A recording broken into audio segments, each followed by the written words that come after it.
नमस्कार दोस्तों, पूजन इंस्टीट्यूट में आपका स्वागत है। मैं आर के सर। दोस्तों, एक्ट की स्पीड से डिक्टेशन बोला जाएगा। Radio start.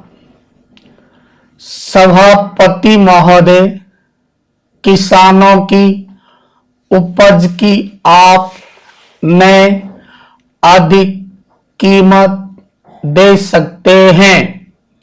न अधिक उपजाने के लिए जो साधन देश में उपलब्ध है उनकी तरफ आपका ध्यान जा रहा है।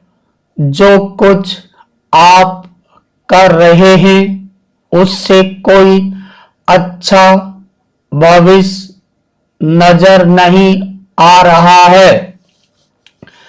मैं यही कहना चाहता हूं कि आप देखें कि आपके कार्यक्रम में कहां त्रुटि है, कहां कमी है। आपने कर लगा रखे हैं। आपने जो कर लगाए हैं वे तो लगाए ही है। हमारे प्रदेश में तो जमीन पर 25% ज्यादा कर भी लगा दिया गया है। इतना बोझ अगर किसान पर होगा तो उसकी कमर टूट जाएगी।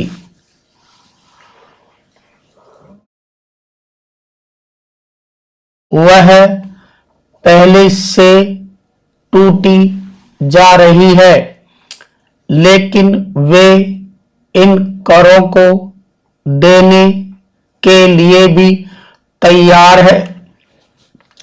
यदि आप उस तरह के साधन उन किसानों के लिए तैयार करें। पैरा हमारे उत्तर प्रदेश के कुछ जिले हैं, पूर्वी जिले हैं, जहां पर बहुत बुरी स्थिति है। हमारे सदन के एक सदस्य ने रो रो कर आपको यह बताया था कि वहां लोगों को 2 रुपए मजदूरी में मिलता है। इतनी ही एक दिन की उनकी मजदूरी है। सरकार ने एक आयोग की नियुक्ति की थी ताकि वहां पर कुछ विकास के कार्य किए जाएं। वह योजना भी अब खटाई में पड़ गई है।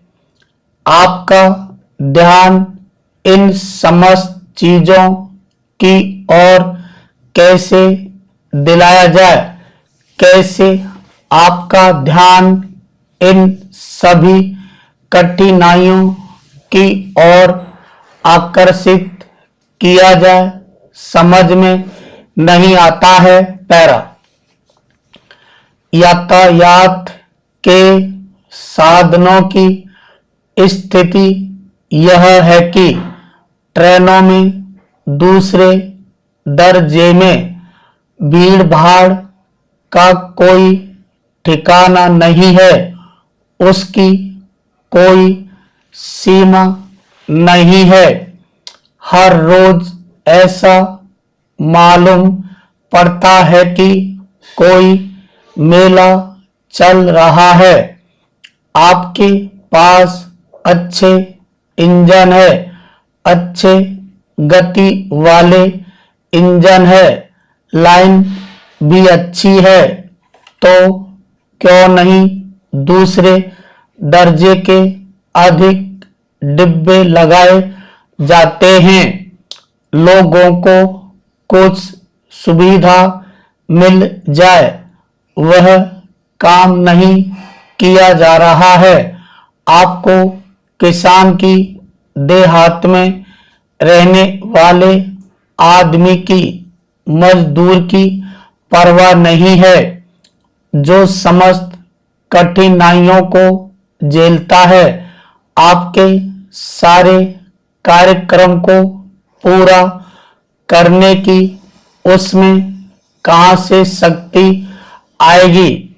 कैसे वे अधिक अन्न उपजाकर आपको दे सकेंगे? आप इन सब पर सोच विचार करें। आपने बड़े बड़े फार्म बना दिए हैं, क्या उन्हें आपके फार्म से कोई लाभ मिल रहा है? पैरा। सभापति महोदय, सरकार ने कई कृषि फार्म खोले हैं। क्या ये फार्म घाटे में नहीं चल रहे हैं? अगर सारे खर्च जोड़ दिए जाए, बड़े बड़े अधिकारियों के वेतन जोड़ दिए जाए, तो पता चलेगा कि सारे ये कृषि फार्म घाटे में चल रहे हैं। क्या इसी तरह से आप सारे किसानों को घाटे पर खेती करने के लिए मजबूर करेंगे? पैरा। जिस क्षेत्र से मैं आता हूं वहां एक पुल बना है। मैंने 10 वर्ष तक अपनी विधानसभा में इस पुल के लिए कोशिश की है। जिस दिन से मैं यहाँ आया हूँ बराबर उसकी चर्चा करता आ रहा हूँ, बराबर कोशिश कर रहा हूँ। मैं कहता हूँ कि गंगा पर वह पुल बने। उस पुल को बनाने का आश्वासन भी मिला था।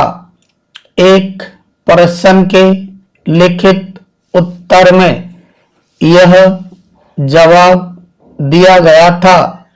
यह कहा गया था कि इसको हाथ में लिया जाएगा।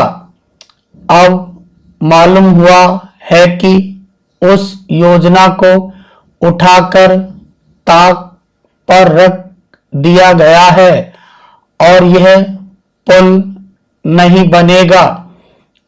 इन लोगों ने क्या कसूर किया है, यह मैं आपसे जानना चाहता हूँ। हमारे क्षेत्र के लोगों ने पाकिस्तान की लड़ाई में सरकार को हर तरह का सहयोग दिया था, हर तरह की सहायता दी थी। हमारे यहाँ के नौजवान भी मोर्चे पर जाकर डटे।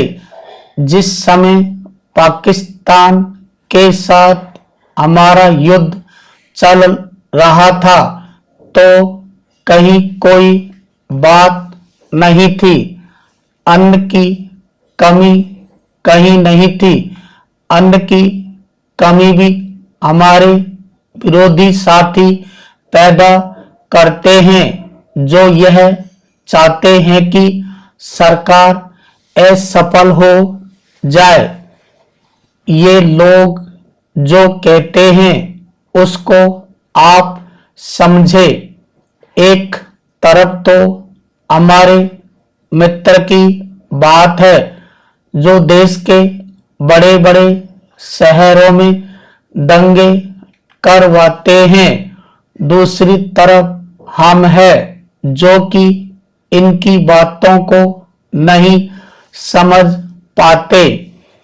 इनको सभी वे लोग मिल जाते हैं जो बेकार होते हैं या जो दंगे करवाने के लिए उत्सुक है। इसलिए सरकार का इन सारी चीजों की तरफ ध्यान जाना चाहिए और उसको सोचना चाहिए कि क्या तरीका इन सबसे बचने का हो सकता है। एक ही तरीका हो सकता है कि इस देश में हर आदमी को काम मिले। देहात में लोगों को करने के लिए काम मिले और खादी कमीशन की जो योजना है और जो कि एक अच्छी योजना है वह ठीक तरह से चले।